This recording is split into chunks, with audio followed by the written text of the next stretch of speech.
ప్రియమైన దేవుని పిల్లారా, అపోస్తుల కార్యములు 5వ అధ్యాయము 12వ వచనం నుండి మనం చదువుకుందాం. ప్రజల మధ్య అన్నయ్య సపేరాల వాళ్ళ గురించి మీకు తెలుసు, మనం ముగించుకున్నాం. సంఘమంతటికి ఈ సంగతులు విన్న వారందరికీ మిగిలిన భయం కలిగాను. ప్రజల మధ్య అనేకమైన సూచక క్రియలను మహత్కార్యములను అపోస్తలుల చేత చేయబడుచుండెను. ఇది యావత్తు ప్రపంచ క్రైస్తవ్యం తెలుసుకోవలసినటువంటి అతి ప్రాథమికమైనటువంటి విషయం. ఇది ప్రజల మధ్య అనేకమైన సూచక్రియలు, స్వస్థతలు కానీ, మహత్కార్యాలు కానీ, అద్భుతాలు కానీ, సూచక క్రియలు కానీ, ఇవన్నీ ఎవరి మధ్య జరగాలి, ఎవరి మధ్య జరిపించారు అని మనం ఆలోచిస్తే, ప్రజల మధ్య అనేకమైన సూచక్రియలు, మహత్కార్యములను అపోస్తలుల చేత చేయబడుచుండెను. ప్రజల మధ్య జరుగుతున్నాయి. ప్రజల మధ్య, అందరి మధ్య, ప్రజల మధ్య ఈ సూచక క్రియలు, మహత్కార్యములు.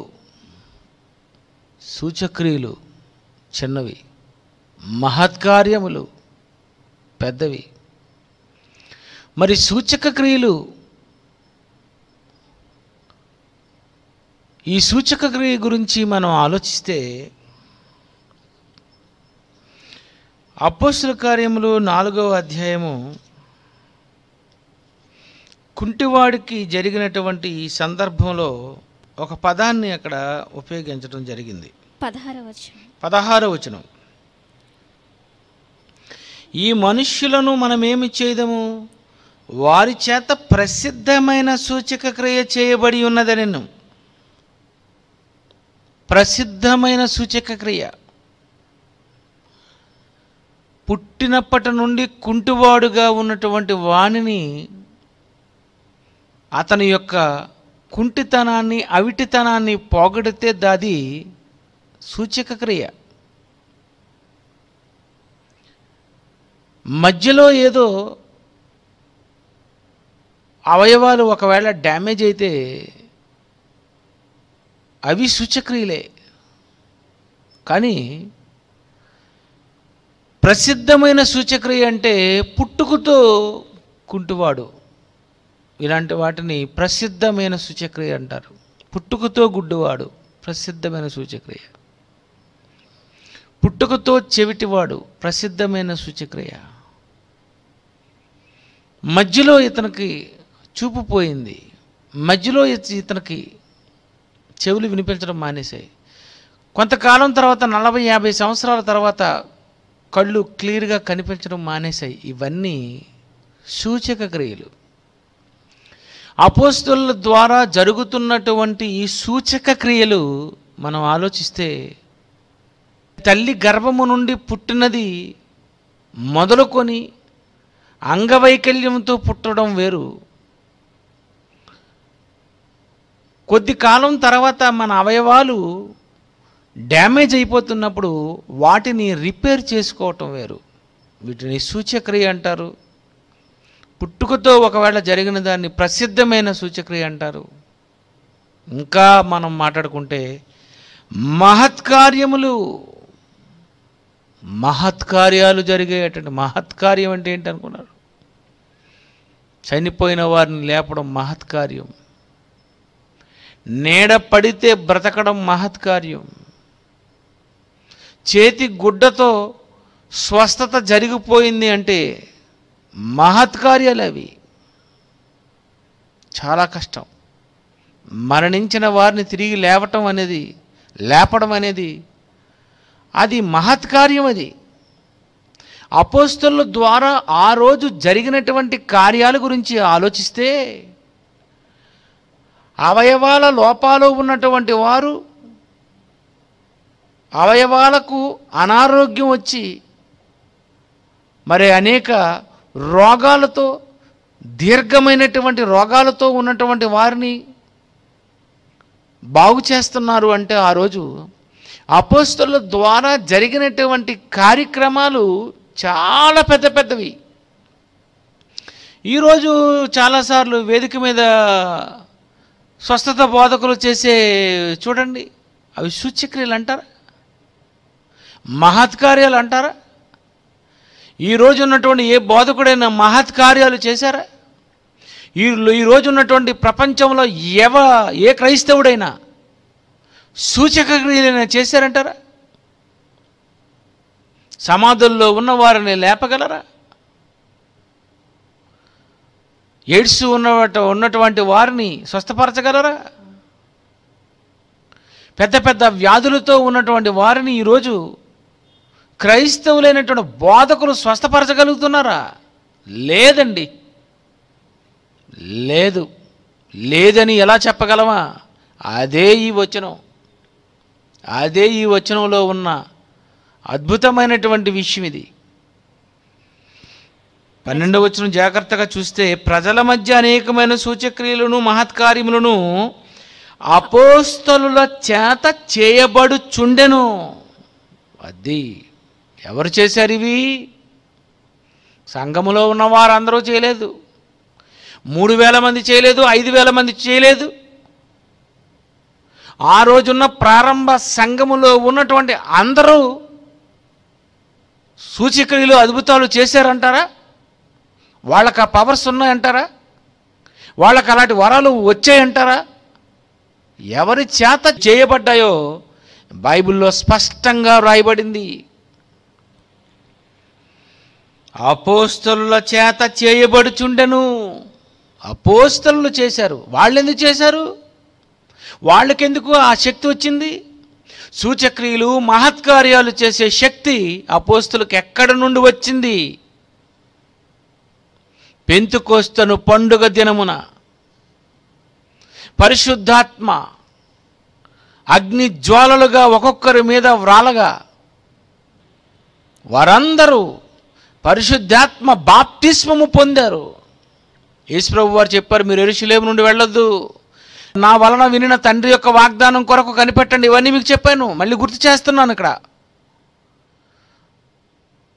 ఆ పరిశుద్ధాత్మ దేవుడు వస్తే మీరు శక్తి పొందుతారు, మీరు సూచక్రియలు మహత్కార్యాలు చేస్తారు. కనుక ఆ రోజు అపోస్తలుల చేత చేయబడుతున్నాయి. వాళ్ళ చేత చేయబడుతున్నటువంటి ఆ సూచక్రియలు అద్భుతాలు ఈరోజు ఉన్నటువంటి క్రైస్తవుల చేత, పోనీ అపోస్తలులు అని పిలువబడుతున్నటువంటి ఎంతోమంది పేర్లు పెట్టుకున్నటువంటి వారి ద్వారా ఇవి జరుగుతున్నాయి అంటారా? వీళ్ళ వలన ఎందుకు జరగవు, వాళ్ళ వలన ఎందుకు జరిగాయో బైబిల్ చదివి జాగ్రత్తగా పరిశీలించుకోవలసిందిగా మనం చేస్తున్నాను. ప్రజల మధ్య అనేకమైన సూచక్రియలు మహత్కార్యములను అపోస్తలుల చేత చేయబడుచుండెను. మరియు వారందరూ ఏక మనస్కులై సొలొమోను మంటపములో ఉండిరి. ఏక మనస్సు, అందరూ ఒకే దగ్గర ఉన్నారు, ఏక మనస్సుతో ఉన్నారు. అపోస్తలులు చూస్తే అద్భుతాలు, సూచక్రియలు మహత్కార్యాలు చేస్తున్నారు. 13 కడమవారిలో ఎవడును వారితో కలుసుకొనుటకు తెగింపలేదు గాని ప్రజలు వారిని ఘనపరచుచుండిరి. ప్రజలు ఘనపరుస్తున్నారట. ప్రజలందరూ అపోస్తలులు నిజంగా అద్భుతం. నిజంగా పౌలు, మరి పేతురు గారు, యోహాను గారు, ఆంద్రయ్య, ఫిలిప్పు, తోమా, బర్తలోమియా, అల్ఫే కుమారుడు యాకోబు, జలౌత అనబడిన సీమోను, తద్దయిన మారుపేరు గల లెబ్బయి, కనానీయుడైన సీమోను, వీళ్ళందరి పేర్లు ఉన్నాయి చూసారు అపోస్తలులు. ఈ 12 మంది ద్వారా జరుగుతున్నాయి ఆ రోజు అపోస్తలుల చేత. ఈ మత్తయ్య అని ఒక ఆయన వచ్చాడు కదా, బర్సబ్బా అనబడిన యోసేపు, వీళ్ళు కూడా అపోస్తలులుగా లెక్కింపబడ్డారు. ప్రియమైనటువంటి దేవుని పిల్లరా, అపోస్తలులు ఎంతమంది అయితే ఉన్నారో ఆ 12 మంది వాళ్ళు మాత్రమే ఇలాంటి సూచక్రియలు అద్భుత మహత్కార్యములు చేస్తున్నారట. ప్రజల వారిని గణపరచుచుండిరి. పురుషులను స్త్రీలను అనేకులు మరి ఎక్కువగా విశ్వాసులై, పురుషులు స్త్రీలు 5,000 మంది పురుషులు చదువుకున్నారు. ఆ తర్వాత నుండి పురుషుల సంఖ్య పెరిగిపోయింది, స్త్రీల సంఖ్య కూడా పెరిగిపోయింది. పురుషులు స్త్రీలు విశ్వాసులై ప్రభు పక్షమున చేర్చబడిరి. ప్రభు పక్షమున చేర్చబడిపోతున్నారు. ప్రభు పక్షమున ఎంత బాగా రాశారండి బైబిల్. మీరు ఎవరి పక్షాన చేర్చబడుతున్నారు? ఎవరి పక్షమున చేర్చబడ్డారు? ఈరోజు సంఘస్థులు, బాప్తిస్మము పొందిన ప్రపంచంలో ఉన్నటువంటి క్రైస్తవులు ఎవరి పక్షాన చేర్చబడ్డారు? లోదర్ గారి పక్షాన. ఎవరి పక్షాన? సెంట్ పాల్స్ పౌలు పక్షాన. ఎవరి పక్షాన? రోమన్ క్యాథలిక్కుల పక్షాన. ఎవరి పక్షాన? మార్టిన్ గారి పక్షాన. లోదర్ గారి పక్షాన. బాప్టిస్ట్ పక్షాన. పెంతుకోస్తోళ్ళ పక్షాన. ప్రభు పక్షాన. తెలీదా? ఎవరి పక్షాన చేర్చబడ్డారో, చేర్చబడాలో, సంఘానికి ఎలాంటి పేరు ఉండాలో. ప్రభు పేరు లేని సంఘము ప్రభు పక్షమా చెప్పండి? ప్రియమైన దేవుని పిల్లరా, ఎవరి పక్షాన చేర్చబడుతున్నారు? ఈరోజు సంఘాల్లో చేర్చబడినటువంటి వారు ఎవరి పక్షం? మాది లోదర్ గారి సంఘం అండి, మాది సెంట్ పాల్స్ అండి, సెంట్ జాన్ అండి, సెంట్ థామస్ అండి. అపోస్తలుల పక్షముగా చేర్చబడ్డారు ఆ రోజు. ప్రభు పక్షమున చేర్చబడ్డారు ఆ రోజు. ఎవరి పక్షాన చేర్చబడ్డారు? ఈరోజు ఉన్నటువంటి సంఘము ఎవరి పక్షాన చేర్చబడుతుంది? సంఘానికి ఏ పేరు ఉండాలో తెలీదు, నడిపిస్తున్న నాయకుడికే సంఘానికి ఏ పేరు పెట్టాలో తెలియదు, బాప్తిజం పొందిన వారిని ఎవరి పక్షాన చేర్చాలో తెలీదు. మినిమం అపోస్తల కార్యములు తెలియని వాడు కూడా ఈరోజు సంఘాలను నడిపిస్తున్నాడు. అపోస్తలుల బోధ ఏందంటే ఇదే. అపోస్తలుల బోధ ఇది. అది క్రైస్ట్ చర్చ్ విశాఖపట్నం అక్కేపాలెంలో ఉన్నదే బోధిస్తుంది. Bible open university Christ church వాళ్ళే ఇలాంటివి చెప్పగలరు. ఎవరండి చెప్పగలరు? ఎవరికి తెలుసండి? బైబిల్ చదువుతున్నారు కానీ చదువుతున్న ఏది అర్థం చేసుకోవటం లేదు, వెళ్ళిపోతున్నారు. ధ్యానించండి అంటే బైబిల్ చదివేసి ప్రార్థన చేసి డ్యూటీకి వెళ్ళిపోతున్నారు అంతే. చదివేవాడు ధన్యుడు అనలేదు, ధ్యానించేవాడు ధన్యుడు అన్నాడు. ధ్యానిస్తే ఎవరి పక్షాన్ని చేర్చాలో, సంఘానికి ఏ పేరు ఉండాలో మీకు అర్థమవుతుంది. బైబిల్లో ఏమనుందో తెలుసా? మత్తయి సువార్త 12:30 చూడండి ఒకసారి. మత్తయి సువార్త 12:30. నా పక్షమున ఉండనివాడు, యేసుప్రభువే చెప్తున్నాడు. నా పార్టీ మీ భాషలో ఏమంటున్నారు యేసుప్రభు గారు? నా పక్షమున. ఎవరి పక్షమున? క్రీస్తు పక్షమున, క్రీస్తు సంఘ పక్షమున. ఎవరి పక్షమున? ఎవరితో ఉన్నావు నువ్వు ఈరోజు? సంఘానికి ఏ పేర్లు పెట్టారు ఈరోజు? ఎవరి వారు మీరు? మేమా? లేమెన్ ఫెలోషిప్ బాబోయ్. మీరు ఎల్ఈఎఫ్, మీరు జీడిఎం, మీరు రోమన్ క్యాథలిక్, మీరు మెథడిస్ట్, మేము హెబ్రోన్. ఎవరి పక్షం మీరు? ఎవరి పక్షమున యేసుప్రభు వారు చెప్తున్నారు? సరి చేసుకోండి. టైం లేదు, చచ్చిపోగలరు.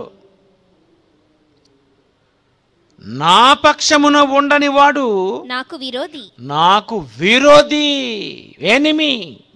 యేసుప్రభు వారు అంటున్నారు, నా పక్షమున ఉండని వాడు నాకు విరోధి. విరోధి. నాతో కలిసి సమకూర్చని వాడు. నాతో కలిసి సమకూర్చని వాడు, నాతో కలిసి పట్టు, మనుషులను పట్టు, ఒక్కొక్కరిని తీసుకురా, సమకూర్చు, సంఘములో చేర్చు, దేవుని రాజ్యములో చేర్చు. 3,000 మందిని చేర్చారే, వాళ్ళను 5,000 మళ్ళా ఒక 5,000 మంది అయ్యారే. పురుషులు స్త్రీలు చేర్చుతున్నారు. ప్రభు పక్షమున చేర్చుతున్నారు. ఎవరి పక్షాన్ని ఈరోజు చేర్చుతున్నారు మీరు? ఈరోజు సంఘాన్ని నడిపిస్తున్నటువంటి నాయకులు ప్రజలను ఎక్కడికి చేర్చాలో, వాళ్లకు ఏ విద్య నేర్పించాలో, వాళ్ళతో ఏం చేయించాలో కూడా తెలియడం లేదు. యేసుప్రభు వారు అంటున్నారు, నా పక్షమున ఉండనివాడు నాకు విరోధి. నాతో కలిసి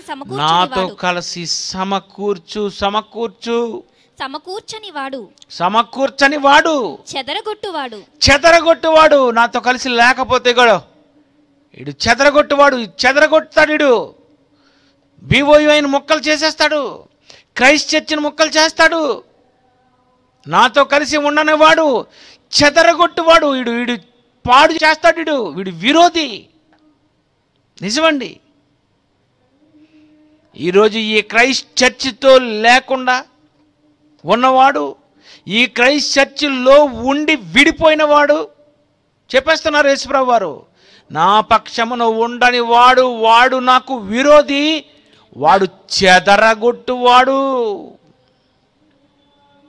వాడు చీడ పురుగు, వాడు సంఘాన్ని చెదరగొట్టేస్తున్నాడు. ఏక మనస్సు లేనివాడు, అందరూ కలిసి ఉండాలనుకున్నవాడు, అందరూ కలిసి ఏక మనస్సుతో, ఏక తాత్పర్యంతో, ఏక ఉద్భావంతోనే సంఘంలో ఉన్నటువంటి వారు ఒకవేళ ఎక్కువైపోతే, స్థలం సరిపోకపోతే మరొక దగ్గర ఆరాధన. నిజమండి. ఈరోజు చాలామంది సంఘస్థులు సంఘాన్ని నడిపిస్తున్నటువంటి వారు అలాగే చేస్తున్నారు. విశాఖపట్నంలో ఒక 7-8 సంఘాలు, అలాగే హైదరాబాద్లో ఒక 10 సంఘాలు. ఈరోజండి కొంతమంది నాయకులు వాక్యం తెలియకపోయినా గుంపులను మాత్రం బాగా సెట్ చేస్తున్నారు. వాళ్ళు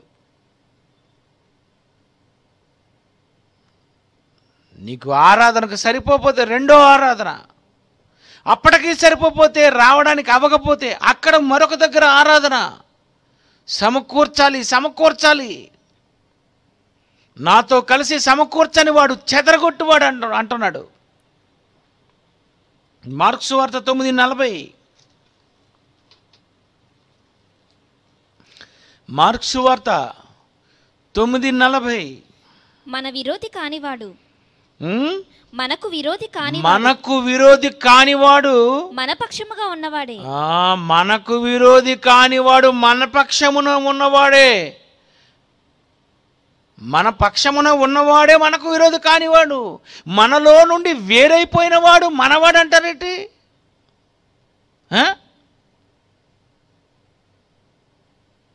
మన పక్షమున లేనివాడు, మన నుండి వేరైపోయిన వాడు, అలాంటి వాడు వస్తే వాడిని మీరు చేర్చుకోవడం ఏంటి?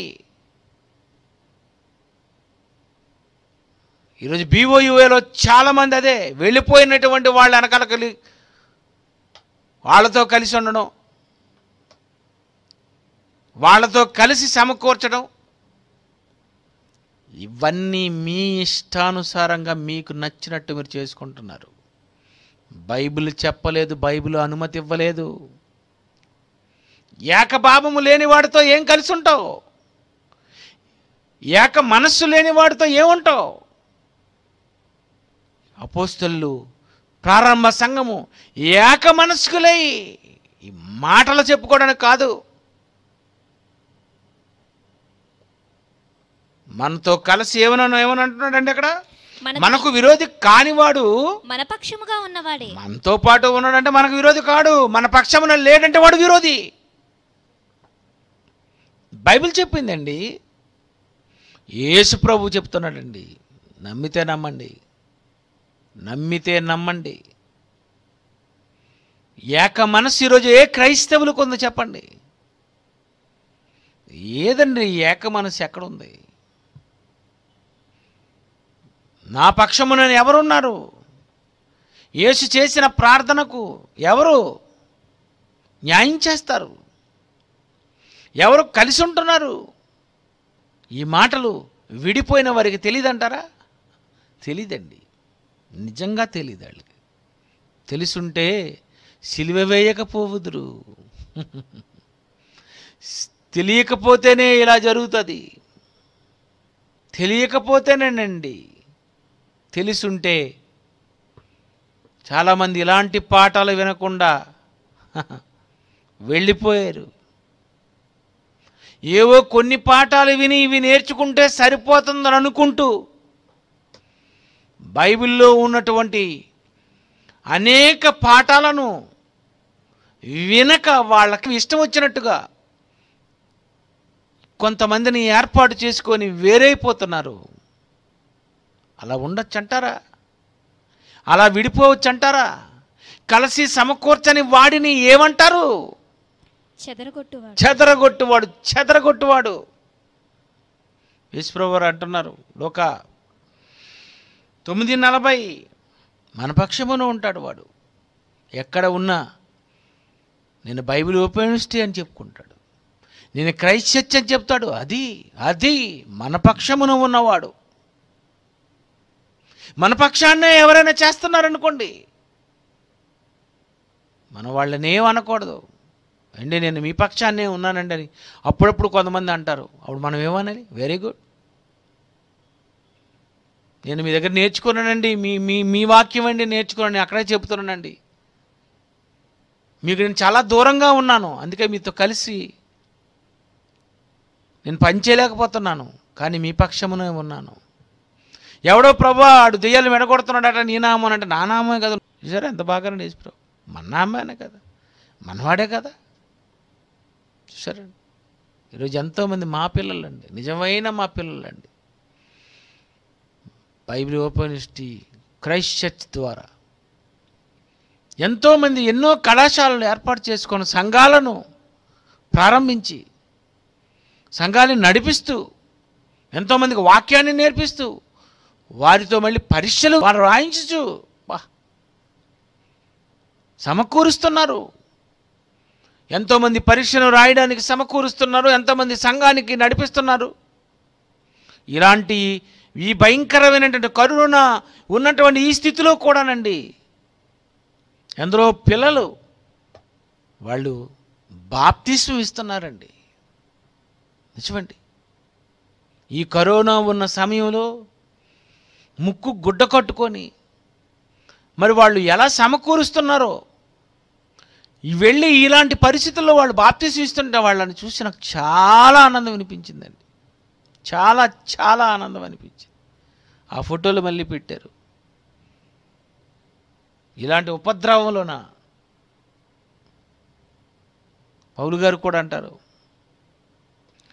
మీరు ఇలాంటి గొప్ప ఉపద్రవంలో మీరు ప్రభువుని అంగీకరించారు, వాక్యాన్ని అంగీకరించారు. తెస్సలోనికి రాసిన మొదటి పత్రిక, తెస్సలోనికి రాసిన మొదటి పత్రిక మొదటి అధ్యాయము 6వ వచనం, 6వ వచనము. మొదటి తెస్సలోనికి మొదటి అధ్యాయం 6వ వచనం. మొదటి తెస్సలోనిక మొదటి అధ్యాయం 6వ వచనము.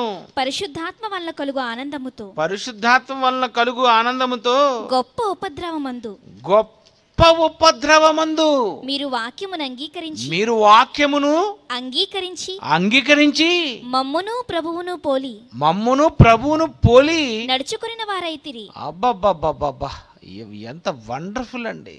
గొప్ప ఉపద్రవములో, కరోనా సమయములలో,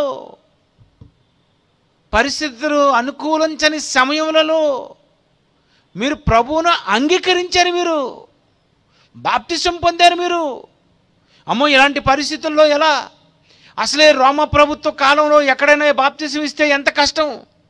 అలాగే దుబాయ్లో కానీ కొన్ని దేశాల్లో ఆ సముద్రంలోకి వెళ్ళి బాప్తిసం ఇస్తే ఒప్పుకోరు తెలుసా, బాప్తిసం ఇవ్వకూడదు. అలాంటి ఉపద్రవంలో మన పిల్లలు బాప్తిసం ఇస్తుంటారు. ఇదండి,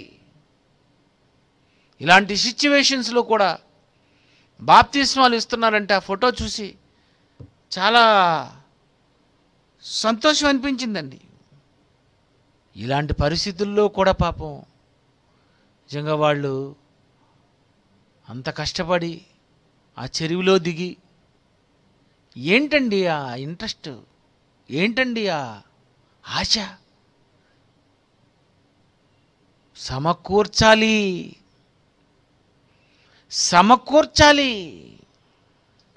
అదే కదండి అపోస్తలుల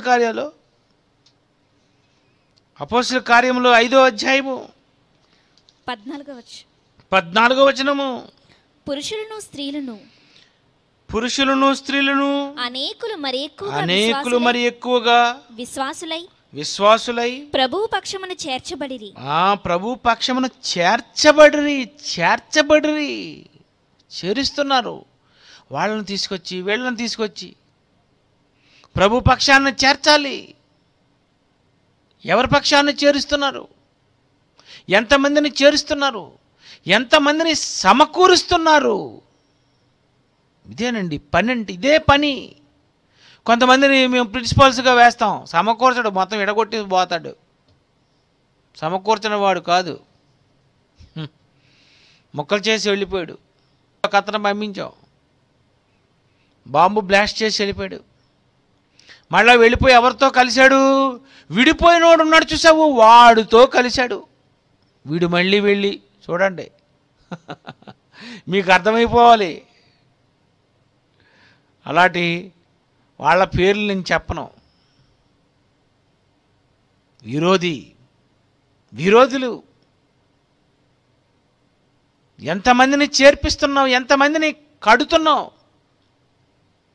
నిజంగా బైబిల్ ఓపెన్ యూనివర్సిటీలో ఎంతోమంది పిల్లలండి నిజంగా కళాశాలలు కట్టి పెద్ద పెద్ద రేకుల షెడ్లు వేసి నిజంగా మంచివి నిర్మిస్తూ ఆ ప్రిన్సిపాల్స్ని జాగ్రత్తగా చూసుకుంటూ వాళ్ళకు బళ్ళిచ్చి, వాళ్ళకి జీతాలిచ్చి, వాళ్ళకి డబ్బిచ్చి ఎవరండి ఇస్తారు? ఇలాంటి కరోనా సమయంలో ఎంతోమందికి డబ్బులు ఇచ్చారండి, ఎంతోమందికి అండి. కొంతమంది మాతో సమానంగా చిన్నటువంటి మరి ప్రిన్సిపల్స్కి, చిన్నవారికి కూడా, అసిస్టెంట్స్ కూడా సమానంగా డబ్బులు ఇచ్చారే. ఏం మనసండి! వాళ్ళు కూడా అనుకోవాలి, డైరెక్టర్ గారి ద్వారా మేము వాక్యం నేర్చుకున్నందుకే కదా ఈరోజు ఈ పరిస్థితుల్లో ఇలాంటి సహాయం మాకివ్వడం ఏంటి? అదేనండి, అదే దేవునితో ఉంటేనే ఇవన్నీ జరుగుతాయి. దేవుడు కావాలనుకుంటేనే ఆయన నీకు ఏదైనా ఇవ్వగలడు. బలమైన ఇవ్వగలడు, ధనమైన ఇవ్వగలడు, జ్ఞానమైన ఇవ్వగలడు, నీతో ఏమైనా చేయించుకోగలడు. దేవుని పక్షమున ఉండాలి మనిషి, దేవునితో ఉండాలి, దేవుని కొరకు తలదించాలి, దేవుని కొరకు కలిసి ఉండాలి. దేవుని కొరకు కలిసి ఉంటావా, దెయ్యం కొరకు విడిపోతావా అని టైటిల్ వేసాను ఈ మధ్యన. దేవుని కొరకు కలిసి ఉంటావా, దెయ్యం కొరకు విడిపోతావా? బాగుంది కదండి. దెయ్యం కోసం అయితేనే విడిపోతావు, దేవుని కోసం అయితే ఉంటావు. నువ్వు దేవుని కోసం అయితే ఏ త్యాగమైనా చేస్తావు. ప్రభు పక్షమున చేర్చబడిరి, అందుచేత ఇక్కడ చూడండి, బాగుందండి, భలే ఉంది. అందుచేత ఎక్కువ మందిని ప్రభు పక్షాన్ని చేరుస్తుంటే, అందుచేత పేతురు వచ్చిచుండగా జనులు రోగులను వీధులలోనికి తెచ్చి పేతురు వస్తుంటేనటండి పేతురు వచ్చుచుండగా రోగులను అటు రోగులు ఇటు రోగులు మధ్యలో హీరో ఎంట్రన్స్ ఎలాగో చూడండి. ఇదండి ఎంట్రన్స్. టాపు లేపాడు అక్కడ. ప్రభు పక్షాన చేర్చాలి, వీళ్ళందరినీ పేతురు గారు స్వస్థపరచాలి, ప్రభు పక్షాన చేర్చాలి. మంచి అవకాశం. రోగులను అటువైపు ఇటువైపు పెట్టారట. పేతురు గారు నడుచుకొని వస్తున్నారు మధ్యలో నుండి. జనులు రోగులను వీధుల్లోనికి తెచ్చి ప్రజలు రోగులను వీధుల్లోనికి తెచ్చి వారిలో ఎవని మీదనైనను వానిలో ఎవని మీదనైనను అతని నీడయైనను పడవలనను మంచముల మీద పరుపుల మీదను వారిని ఉంచిరి. ఏమి ఎంట్రన్స్ అంటే ఇటు చూస్తే మొత్తం అంతా మంచాలు, ఇటు సైడ్ చూస్తే పరుపులు, మొత్తం రోగులు. మధ్యన పేతురు గారు నీడ పడాలి అంటే, నీడ రావాలంటే పైన మండు టెండ ఉండాలా. చూడండి ఎంట్రన్స్ ఎలాగుందో. ఆ నీడ పడాలి, ఆ నీడ పడితే వీళ్ళకి స్వస్థత జరగాలి. ఇవన్నీ మరి ఎలా కనుక్కున్నారో అంతకుముందు జరుగుతున్నవన్నమాట ఇవి. అందుకే ముందు చదివాను నేను. సూచక్రియలు మహత్కార్యములను అపోస్తలుల చేత చేయబడుచుండెను అంటే అంతకుముందే నీడ పడితే జరుగుతుందన్నమాట. అది పేతురు గారైనా, అది ఆంద్రే అయినా, బర్తలోమీ అయినా, తోమ అయినా, అపోస్తలుల ద్వారా మహత్కార్యాలంటే ఇవే. ఈరోజు నువ్వు నీడపడి బాగు చేసినోడు ఉన్నావా? నీ నీడపడితే బాగుపడుతుందా? నీ నీడపడితే జరగలేనప్పుడు నువ్వేమనుకోవాలి? షటప్ అనుకోవాలి. అది పేతురు గారికి నీడ పడితే జరిగింది, నాకెందుకు నీడ పడితే జరగడం లేదు, అది నాది నీడ కాదు పీడ అని అనుకో. ఈరోజు క్రైస్తవులండి, స్వస్థత క్రైస్తవులు. నీడ పడితే రోగాలు పోతున్నాయి అంటే ఈరోజు ఏ స్వస్థత బోధకుడైనా నీడతో కరోనాని పోగొట్టగలవా నువ్వు చెప్పు? నీ నీడతో నువ్వు చేయలేవు, మోసం చేయగలవు. పేతురు గారు వస్తున్నప్పుడు జరుగుతున్నటువంటి సందర్భం నిజమండి. దైవజనుడు వస్తున్నాడని వీళ్ళందరినీ తీసుకొచ్చి వీళ్ళందరినీ స్వస్థపరచాలి అని పరుపుల మీద, మంచాల మీద, వీధులు అదండి ఆ రోజు జరిగినటువంటి సేవ, ఆ రోజు జరిగినటువంటి సూచక్రియలు, అద్భుతములు, మహత్కార్యములు పేతురు వలన అలా జరిగితే ఈ రోజు ఉన్నటువంటి బోధకుల వలన జరుగుతున్నాయి అంటారా? జరగకపోయినా జరుగుతున్నాయని చెప్పుకుంటున్నారు. ఒక ఇంటర్నేషనల్ ఛాలెంజింగ్ డైనమిక్ స్పీకర్ అయినటువంటి జైశాలి గారు ఇవన్నీ చేయకండి, స్వస్థతలు లేవు, అద్భుతాలు మహత్కార్యాలు మీ వలన జరగవు ఆయన కనుక చెప్పారు. ఎవరైనా చెప్పారో చెప్పండి? ఎవరైనా ఈయన స్వస్థతలు లేవంటారండి, అద్భుతాలు లేవంటారండి. ఈరోజు పోనీ చెప్పండి, కరోనాను పోగొట్టేటటువంటి పాస్టర్ గారులు ఉన్నారు ఎవరైనా? వెళ్ళండి, ఆసుపత్రులకు వెళ్ళండి. ఏదండి వీళ్ళందరూ? ఎప్పటికైనా మీరందరూ చేసినది మోసమని ఒప్పుకుంటే, లేదా మిమ్మల్ని దేవుడు కరోనాకు అప్పగించేస్తాడు కరోనా లేకుండా. ప్రియమైన దేవుని పిల్లరా, ఆ రోజు పేతురు గారు వస్తుంటే అదండి సమకూర్చాలి, ప్రభు పక్షమున చేర్చబడుతుండాలి. ఈరోజు నువ్వెంతమందిని విడగొట్టావా, సమకూర్చావా? ప్రభు పక్షమున ఉండువాడువా, దెయ్యము పక్షాన వెళ్ళిపోయిన వాడివా? ఇలాంటి పాఠాలు మీకు తెలియక మీరు విడిపోయారు.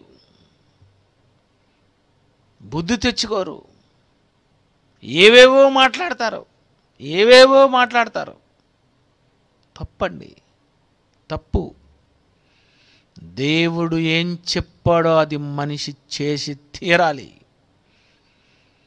యేసు ఏం చెప్పారో నేను చెప్పు మాటల ప్రకారం చేయక, సీరియస్గా అంటున్నాడు ఆయన, నేను చెప్పు మాటల ప్రకారంగా మీరు చేయక ప్రభువా అని విడిపోయి ఆరాధిస్తారేటి? అక్కడ పెట్టేబెట్టి ఆరాధన. నా పక్షమును ఉండాలనుకుంటే నాతో కలిసి సమకూర్చు. మన పక్షమున ఉండని వాడే మనకు విరోధి.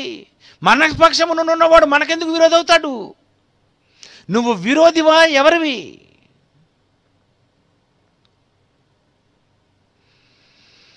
రోగులు వీధుల్లోనికి తెచ్చి వారిలో ఎవని మీదైనను అతని నీడైనను పడవలైనని మంచం మీదను పరుపు మీదను ఉంచిరి. మరియు యెరూషలేము చుట్టూ నుండు పట్టణముల జనులు రోగులను అపవిత్రాత్మల చేత పీడింపబడిన వారిని మోసుకొని కూడి వచ్చిరి. వారందరూ స్వస్థత పొందిరి. ఛాలెంజింగ్ స్వస్థత మహాసభలు అవి వాళ్ళు చేశారు స్వస్థతలు. ఈరోజు నీకున్నాయా? నీ దగ్గర లేవు. ఎందుకంటే 12వ వచనమే, అపోస్తలుల చేత జరుగుతున్నాయి. ఆ రోజు నా ద్వారా జరగవు, నీ ద్వారా జరగవు. వాళ్ళు పరిశుద్ధాత్మ బాప్తిస్మము పొందారు గనుక వాళ్ళ వల్ల జరుగుతాయి. వాళ్ళు చచ్చిపోయారు గనుక నీ దగ్గర ఇప్పుడు పవర్స్ లేవు. 4 రోజులు సమాధిలో ఉన్న లాజరును ప్రజల మధ్య యేసుక్రీస్తు వారు బ్రతికించలేదా? ఐతుకు అను యవనస్తుడు చనిపోతే పౌలు గారు ప్రజల మధ్య బ్రతికించలేదా? దోర్కా చనిపోతే పేతురు గారు బ్రతికించలేదా? ఈరోజు ఎంతో మంది స్వస్థత వరాలున్నాయని చెప్పుకునేవారు చనిపోయిన వారిని ఎందుకు బ్రతికించలేకపోతున్నారు? స్వస్థత సభలని ప్రకటిస్తున్నారు. వారి తండ్రి చనిపోయినా వారి కుమార్తె చనిపోయినా ఎందుకు బ్రతికించలేకపోతున్నారు? వాళ్ళ దగ్గర స్వస్థత వరాలు లేవంటారా? లేదా యేసు చెప్పిన అక్రమము చేయువారు వీరే అంటారా?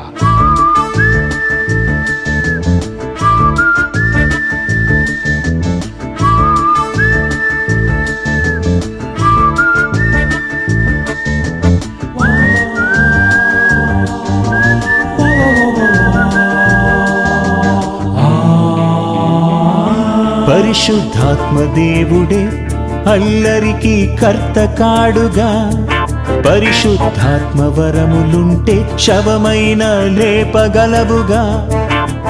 తన శక్తి నీలో ఉంటే చూపు, లేకుంటే నీవు స్వస్థతనకు హేతువాదికైన చేసి చూపు. నీలో శక్తి ఉందిగా. తన శక్తి నీలో ఉంటే చూపు, లేకుంటే నీవు స్వస్థతనకు హేతువాదికైన చేసి చూపు. నీలో శక్తి ఉందిగా. క్రైస్తవులారా, స్వస్థత వరము లేదుగా. ఇప్పుడు స్వస్థత వరాలు ఎవరి దగ్గర లేనే లేవుగా. క్రైస్తవులారా, సువార్త ప్రకటించవా? ఆత్మకు విరోధంగా పాపము చేస్తే క్షమాపణ లేదుగా. చనిపోయిన వారిని పౌలులా బ్రతికించవా? ప్రజల ముందు యేసు వలె మృతులను లేపగలవా?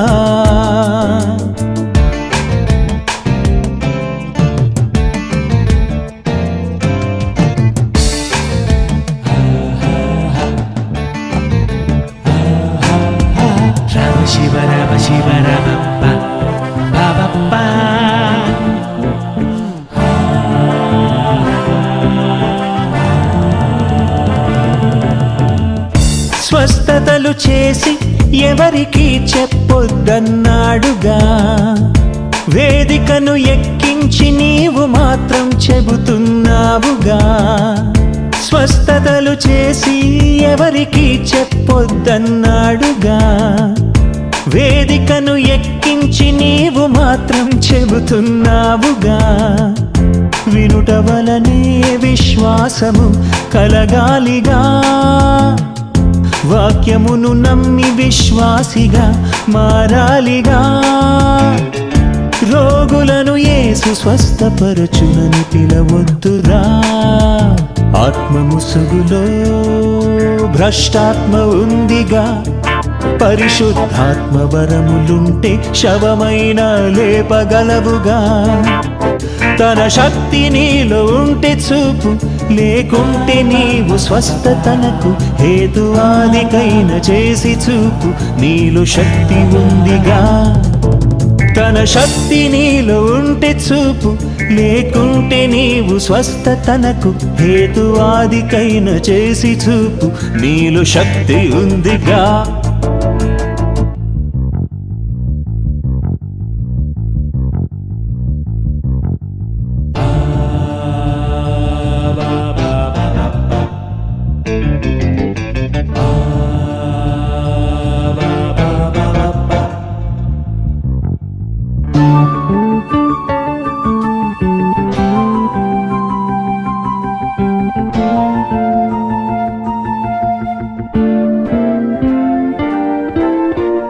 అపోస్తలుడు పౌలునే అపోస్తలుడు కాదనన్నారుగా, తన దగ్గరున్న చిహ్నములు చూపించుకున్నాడుగా. అపోస్తలుడు పౌలునే అపోస్తలుడు కాదనన్నారుగా, తన దగ్గరున్న చిహ్నములు చూపించుకున్నాడుగా. నడికట్టు తీసుకొని రోగులను స్వస్థపరచినాడుగా. ఆనాడు పేతురు నీడ పడితే లేచారుగా. నీ దగ్గరిలాంటి వరములు ఎందుకు లేవురా? ఆత్మ ముసుగులో భ్రష్టాత్మ ఎవరురా? పరిశుద్ధాత్మ వరములుంటే శవమైన లేపగలవుగా. తన శక్తి నీలో ఉంటే చూపు, ఏ రోగమైన స్వస్థపరచు, హేతువాదికైన చేసి చూపు, నీలో శక్తి ఉందిగా. తన శక్తి నీలో ఉంటే చూపు, ఏ రోగమైన స్వస్థపరచు, హేతువాదికైన చేసి చూపు, నీలో శక్తి ఉందిగా. క్రైస్తవులారా, ఆత్మరక్షణ అవసరమురా. ఇప్పుడు అంగవైకల్యం వెంటనే బాగు చెయ్యనే లేవురా.